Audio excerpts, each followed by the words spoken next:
আসসালামু আলাইকুম রহমতুল্লাহি বারাকাতুহু। আজকে আমি আরও একটা ঘটনা আপনাদেরকে শেয়ার করব। এটা মসজিদের একটি ঘটনা। আমি আপনাদের মাঝে এইসব ঘটনাগুলো শেয়ার করছি এই কারণে যে আমাদের সমাজে যে ঘটনাগুলো হয়ে থাকে, বিভিন্ন জায়গায় যে ঘটনাগুলো হয়ে থাকে, এটা কিভাবে হয়, কেন হয়, কেমন কি ঘটনাগুলো ঘটেছে, এই ঘটনাগুলো আপনাদের সাথে একটু শেয়ার করি এই আর কি। তো আমি গেছি আমার বাচ্চারে নিয়ে নামাজ পড়াতে একটি মসজিদে। যাওয়ার পরে সেখানে ছোট মানুষ, সে তো দৌড়দৌড়ি করবেই, সে তো লাফালাফি করবেই, কিন্তু সেটা হচ্ছে সীমিত, অল্প আকারে, যেটা মানুষের কোনো সমস্যা হবে না বা তেমন একটা ক্ষতি হবে না। তো এই কারণে অনেকেরই সমস্যা হচ্ছে, ঠিক আছে।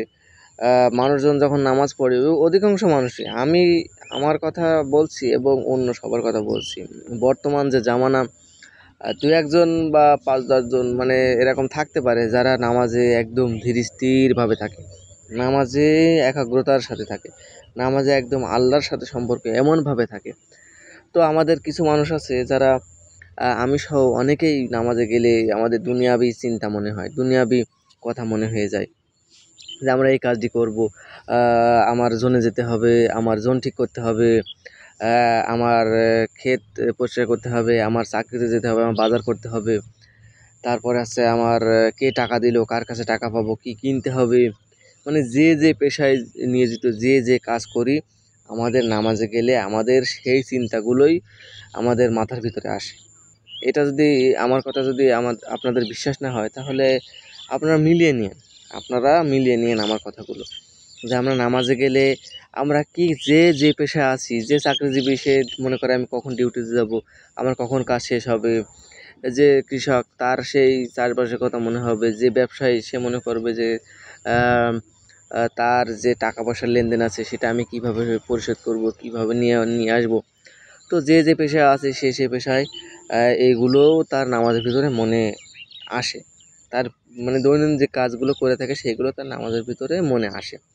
তো ছোটো ছোটো বাচ্চারা পেছনে থাকলে একটু কানের ভিতরে ডিস্টার্ব যায়, কিন্তু আমি মনে করি না যে এত আহামরি সমস্যা হয়। কিন্তু আমাদের অধিকাংশ মুসল্লিরা আছে যে নামাজ পড়ে না, বছরে একদিন নামাজ পড়তেছে, শুক্রবারে জুমা জুমা মুসল্লি, বা সে মুসল্লি, কি বলবো, সে নামাজে তার একাগ্রতা নেই, জানার আগ্রহ নেই। তারপরে আছে নিয়মিত যে নামাজ পড়তে হবে, নিয়মিত যে জিকির আজগার করতে হবে, এইগুলোর কোনো খোঁজ খবর নেই। আর বাচ্চারা যদি একদিন মসজিদে যায়, হয় শুক্রবার বা অন্য দিন, তাহলে তার একদম একটু যদি ক্যাকামেকি করেছে বা একটু শব্দ করেছে, তার একদম মানে তাদের মনে হয় যে বাচ্চাদের যদি তারা আছাড় মারতে পারতে ধরে, তাহলে আছাড় মেরে দিত। এরকম অবস্থা এখন বর্তমান আমাদের মুসল্লিদের অবস্থা। বাচ্চারা তো এখন মসজিদে নাই, একদমই নাই, মোটেই যায় না, কেউ নিয়েও যায় না। যারা একটু সেনায় বাচ্চা, যে একটু বড় বাচ্চা, তাদেরও নিয়ে যায় না। তো এটা হচ্ছে আমাদের সমাজের অবস্থা, যে ছোট বাচ্চাদের তো মসজিদে নিয়েই যাবে না, তারপরে আবার যদিও নিয়ে যাওয়া হয় তাহলে তাদেরকে একদমই দেখতে পারে না। আর বড় হয়ে গেলে তাদের তো কেউ দেখেই না।